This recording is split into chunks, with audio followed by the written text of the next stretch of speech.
mais importantes. É claro que isso aqui varia de paciente para paciente. Quando a gente tem uma condição patológica grave, varia ainda mais. Mas é importante a gente ter esse conhecimento. Outra coisa importante é que, no caso do cálcio urinário, várias coisas podem levar a hipercalciúria. Por exemplo, a hipercalciúria pode ser hidrotada. Pode depender de fazer consultório de urina e ter lá a presença de cálcio aplicado na urina. E isso não significa necessariamente que tem distúrbio sério do cálcio.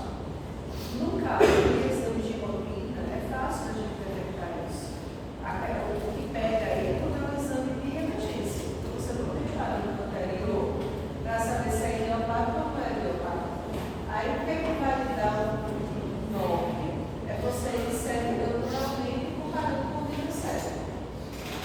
Outra coisa é a síndrome da imobilização óssea. O que é isso? O que é isso, síndrome da imobilização óssea? O nome já está dizendo o que é.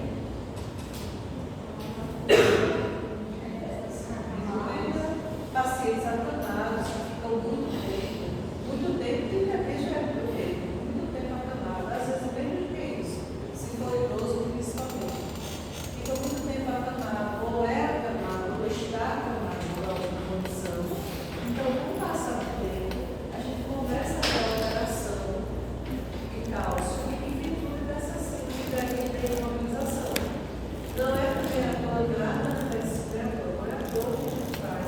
Assim, na UTI está lá para uma grávida do lado, a gente faz fisioterapia motora também. Não faz só fisioterapia respiratória, porque é necessário que haja mobilização. É precária em relação à mobilização que a gente tem no dia a dia, mas não é interessante a gente deixar o paciente mobilizado por diversas razões. Uma das razões é essa. Isso acaba gerando uma que é que nós vamos avaliar os parâmetros laboratoriais. A síndrome de Cushing também é outra situação que pode levar a hipercalciúria. O ideal, quando a gente quer ver o cálcio urinário, é o cálcio de 24 horas, a urina de 24 horas. Então, o cálcio urinário no sumário de urina não quer dizer muita coisa na maioria das vezes. Então, mas se eu quero tirar a dúvida, eu quero entender realmente esse cálcio que fala para a alma e como alto está, o ideal é que eu faça uma urina de 24 horas.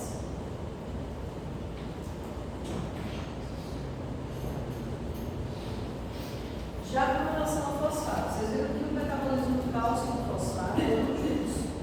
Outra coisa importante, é relativamente comum vocês pedirem cálcio para poder só de potássio, porque a gente tem fosfato também.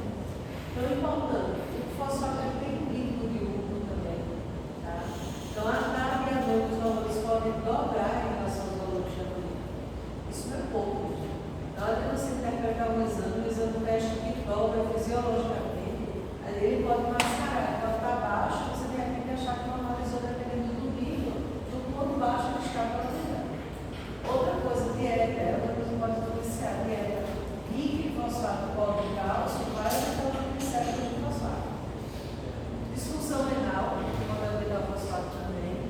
E expressão urinária de fosfato pode ser influenciada pela dieta, pelo hiperparatiroidismo primário, como a gente viu lá atrás, pela desquentar do fosfato líquido e neoplasias. Vocês lembram, provavelmente não lembrarão, mas na UT6, a gente usa o sumário o cristal de fosfato líquido, que é muito bonito, os cristais é mais ou menos que tem.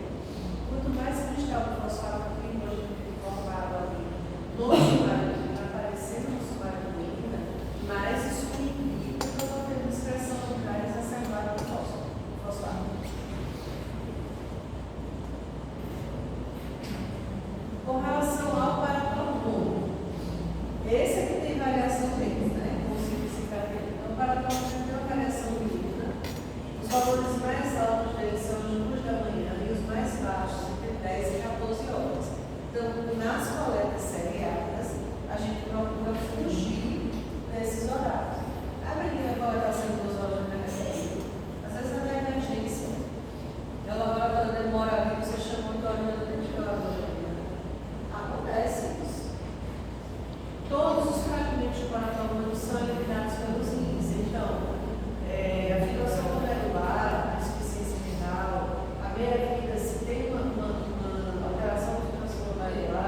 minha vida pode chegar a aumentar, ela permanece ali estimulando 24 a 36 horas. Isso é importante não só para o aluno. A gente está pensando nessa situação aqui, mas é importante lembrar que vida e regra vocês esquecem, e a gente briga esquecendo isso, que todo paciente tem uma insuficiência renal, tudo que é eliminado, que é tratado por via renal, vai circular para a gente. Então a gente precisa esperar o tempo da droga circular. Vocês vão ver isso da droga, da substância, a gente tem que entender que ela vai demorar mais para ser eliminada. Acho que vocês vão ver isso quando a gente for ver a aula de modo sentado, e para a gente conversar com o protocolo, a gente espera geralmente 2, 3 vezes o horário que normalmente aquela separação estaria ali circulando, principalmente no paciente com insuficiência renal. Já vai dar esse desconto. Outra coisa importante, as doenças relacionadas associadas com hipercalcemia, lembrar que o hiperparatireoidismo primário, o PTH é aumentado, o PTH é endócrino, e no hiperparatireoidismo também pode elevar.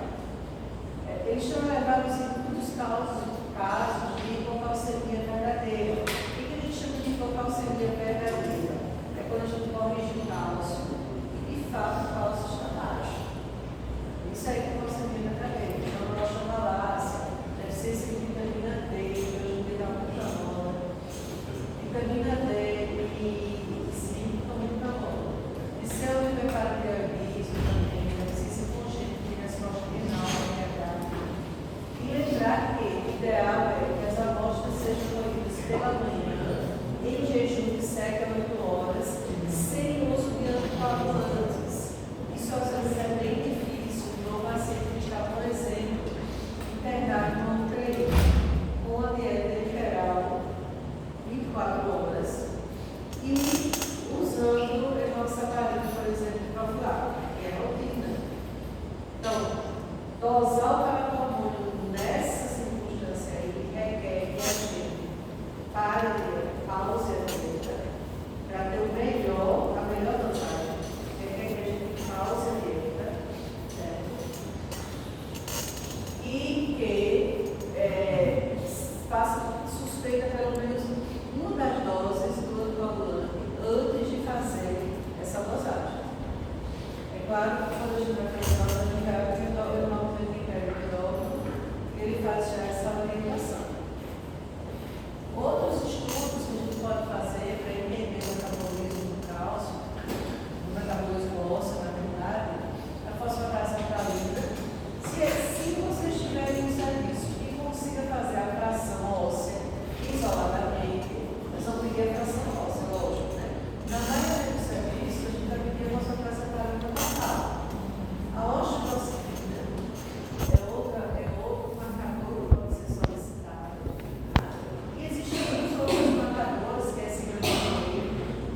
chance de fratura patológica, ou até não patológica, mas fica nos traumas, no osso desse é muito grande.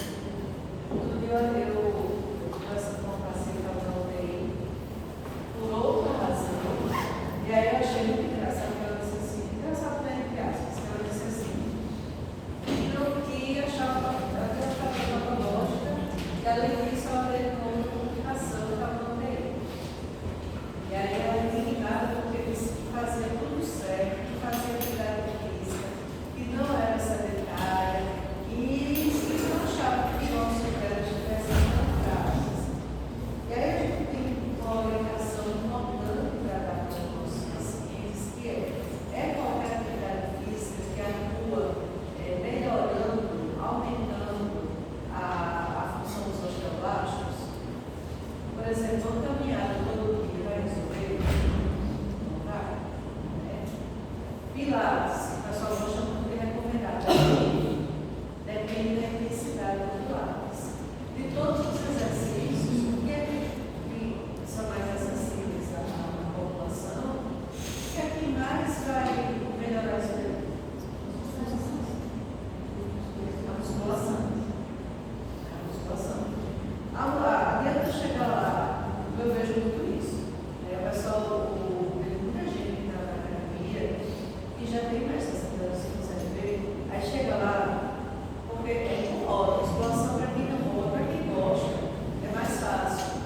Para quem não gosta, é chato. E aí a pessoa pega um peso que ela sente, ela para. E aí ela vai pegar o peso. É uma bala no meio. Não está fazendo nada. Não está fazendo nada, exagerando assim, não está fazendo o que realmente precisa ser feito. É preciso que realmente se faça uma atividade física de qualidade para que a gente tenha que minimizar esse efeito. Aquele que isso vai ter, mas vai minimizar muito. E aí ela orientar o paciente, não adianta orientar o paciente, ela vai fazer uma atividade física e não orientar como realmente precisa fazer. E por que explica para ele por que precisa ser feito. Mas se não é aquele negócio. Eu achei interessante isso, ela dizia que fazia pilates, fazia hidroginástica. É óbvio, a gente vai relaxar, hidroginástica é óbvio. Agora, assim, para ter uma efetividade na conversa física, não adianta. Isso é uma coisa realmente mais intensa. Por que a gente vê pessoas que têm condição financeira e uma orientação melhor, chegar a um idoso muito mais rígido e produtivo, acesso à informação, recursos, uma série de coisas. E aí a gente tem, para a gente classificar a osteoporose, classificação ela vem da OMS, e vai variar até pela densidade mineral óssea. Qual é o exame que precisa ser feito para ver essa densidade? A densitometria óssea. É a densitometria que vai me mostrar, normalmente ela avalia o volume fêmea. E aí ela vai me mostrar como é que está. Se já tem osteopenia ali, se você vai com um paciente que já tem osteopenia, você já precisa de teste. Vai tentar frear a osteoporose, tentar fazer com que ela chegue numa idade máxima que ela for chegar, numa condição óssea melhor. Então a gente tem que ter score, que é um score que vai classificar a osteoporose, normal é maior ou igual a menos 1, menos 2,5 de osteopenia, menor ou igual a menos 2,5 de osteoporose, a osteoporose severa é menor ou igual a menos 2 com fratura com fragilidade, menos 2,5 com fratura com fragilidade. E já seria aquela condição ali. A gente quer estudar uma coluna, tá? Um pedacinho de osso que tem ali ligando de uma lado para outra, muito frágil. Quando é que a gente faz a densitometria óssea? Vai ter indicação. Então, para avaliar a densidade mineral óssea, mulheres com idade maior ou igual a 65 anos, homem, a indicação normal. A gente quer dizer que tenha que se prender a isso. Já vem mudando, e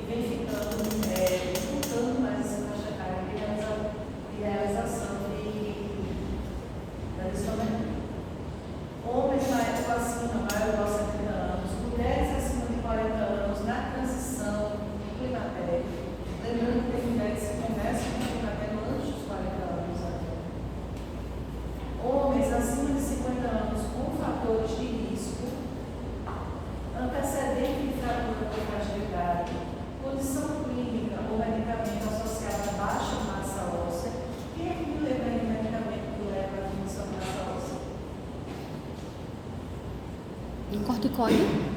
Corticoide. Corticoide, tá? Corticoide a gente usa muito para tratar o quê? Autoimune, né, também. Doença autoimune, que precisa usar muito. Das principais doenças autoimunes, tá lá. Lúpus é uma doença importante. Qual é a faixa etária do lúpus? Jovem. Jovem, fase estrangênica, tá? Então, assim, muitas dessas doenças autoimunes, elas acontecem na fase estrangênica. Então, pode ser necessário que a gente faça esse exame quando o paciente usa uma medicação como essa, muito mais precocemente. E a gente não vê isso sendo feito. É algo que na prática a gente não vê. E aí tem outro viés de protocolo que é importante que vocês leiam. O ENA vai cobrando muito tratamento, isso é um detalhe importante. O corticoide não é um bicho de monstro, não. É como qualquer medicação. E tem os seus efeitos benéficos, mas também pode ter suas consequências. O corticoide é uma medicação que pode ser usada em dose anti-inflamatória e imunossupressora. Ou vamos pensar no corticoide bem comum, para a gente fazer um cálculo mais fácil. A prednisona, tá? Quando é que eu digo que a prednisona vai em dose imunossupressora? Qual é a dose da imunossupressora? Vocês imaginam?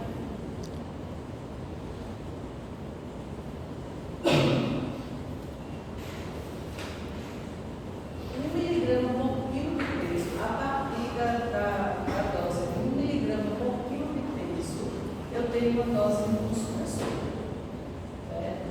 Menos do que isso, não é dose imunossupressora.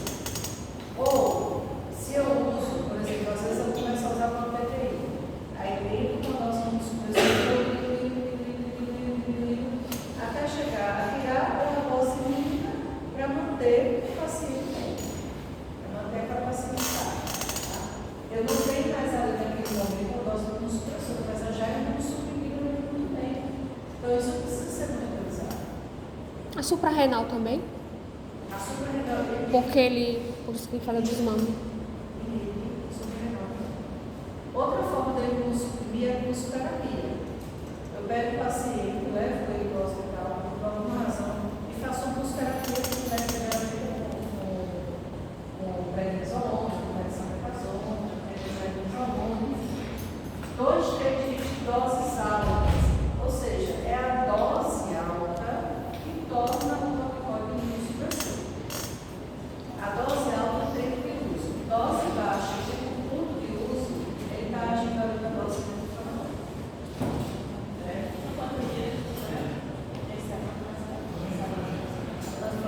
É 5, até 5, eu acho. O imunossupressor é com dose.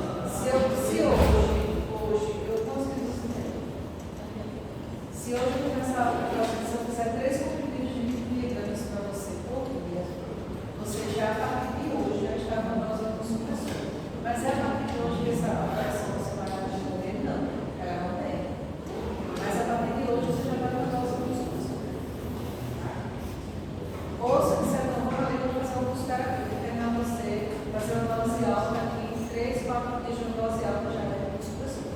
Então a diferença principal entre dose imunossupressora e inflamatória, entre o uso de imunossupressora e inflamatória é a dose. Vamos fazer aqui quando a gente deixa essa dose imunossupressora então, quando eu deixo de ser imunossuprimir. Depois você tira, depois que você tira, depende muito do tempo que você ficou, já recebe as pessoas que você já veio, e depois você usa o corticoide, por exemplo. No osso, que é o que a gente está vendo.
isso há décadas, não existe mais.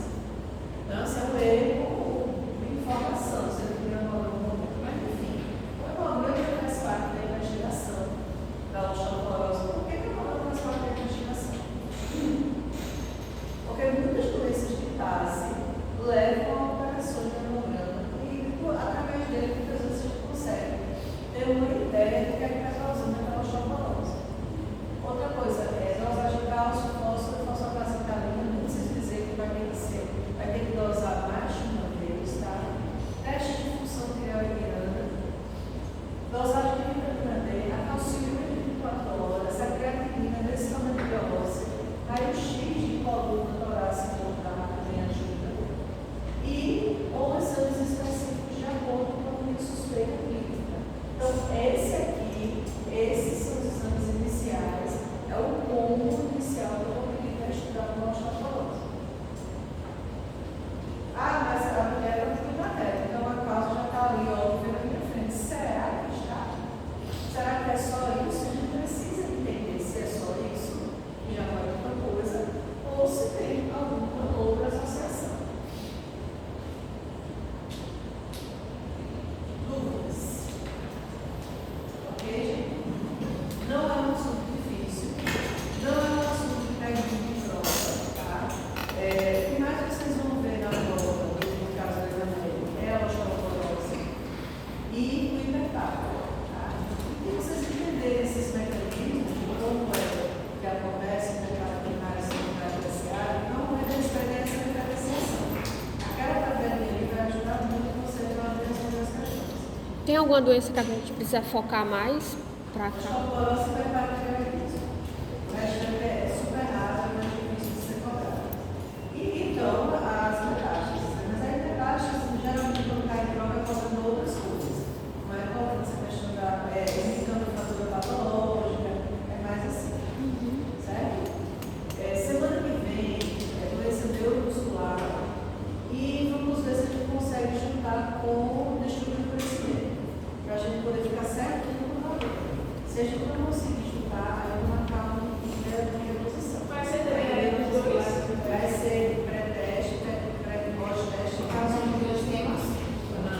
Dois temas não, mas crescimento não, crescimento não, das neuromusculares. Vai mandar um dia antes o pré-teste?